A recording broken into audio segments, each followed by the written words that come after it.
हर साल नवंबर महीने में देश भर के विभिन्न स्थानों से बड़ी संख्या में श्रद्धालु दिल्ली आते हैं। इन सभी का उद्देश्य 14वीं सदी के चिश्ती हज़रत निज़ामुद्दीन औलिया की दरगाह में अपना श्रद्धा सुमन अर्पित करना होता है। हज़रत निज़ामुद्दीन चिश्ती की दरगाह राजधानी दिल्ली के दक्षिणी इलाके में है। हज़रत निज़ामुद्दीन चिश्ती अपने घराने के चौथे संत थे।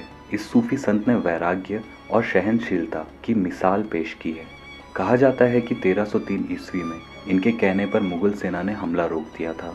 इस प्रकार ये सभी धर्मों के लोगों में लोकप्रिय बन गए। हजरत साहब ने 92 वर्ष की आयु में अपने प्राण त्यागे और उसी वर्ष उनके मकबरे का निर्माण प्रारंभ हो गया, किंतु इनका नवीनीकरण 1562 ईस्वी तक होता रहा।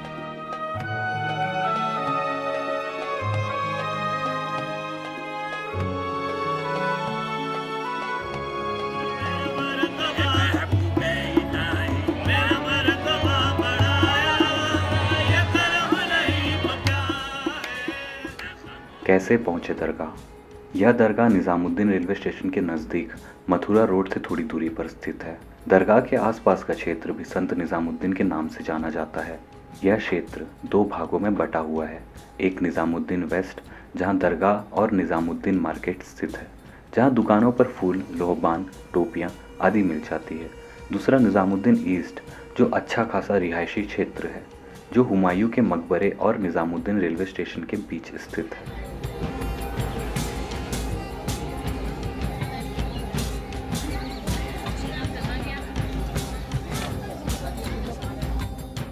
दरगाह की संरचना।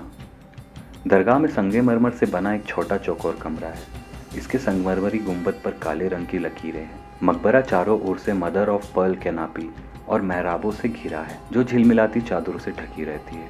यह इस्लामिक वास्तु शैली का एक बेहतरीन नमूना है। दरगाह के अंदर ही शायर अमीर खुसरो और मुगल राजकुमारी जहां आरा बेगम के मकबरे भी हैं। दरगाह में बनी जालियों में यहाँ आने वाले फरियादी मन्नत का धागा बांधते हैं कि उनकी सभी मन्नतें पूरी हो जाएं। सबकी मुरादें होती है पूरी। यहाँ बड़े बड़े अपनी खाली झोलियाँ फैला कर आते हैं और मुरादें पूरी कर यहाँ से जाते हैं। दरगाह में प्रवेश करते समय सिर और कंधे ढके रखना अनिवार्य है। इबादत की सूफी परंपरा में धार्मिक गायन और संगीत का अटूट हिस्सा है।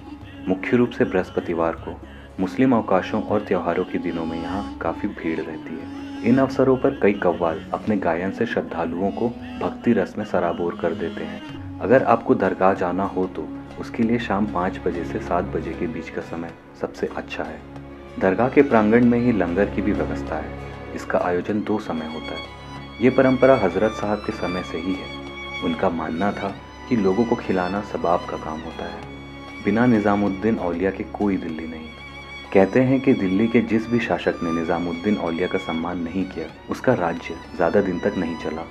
ये भी कहा जाता है कि हजरत साहब है तो दिल्ली है, वरना दिल्ली दिल्ली ही नहीं। खिलजी वंश का आखिरी शासक कुतुबुद्दीन मुबारक शाह ने हजरत साहब की शान में गुस्ताखी की थी, तो उसके वंश में अब कोई बचा ही नहीं।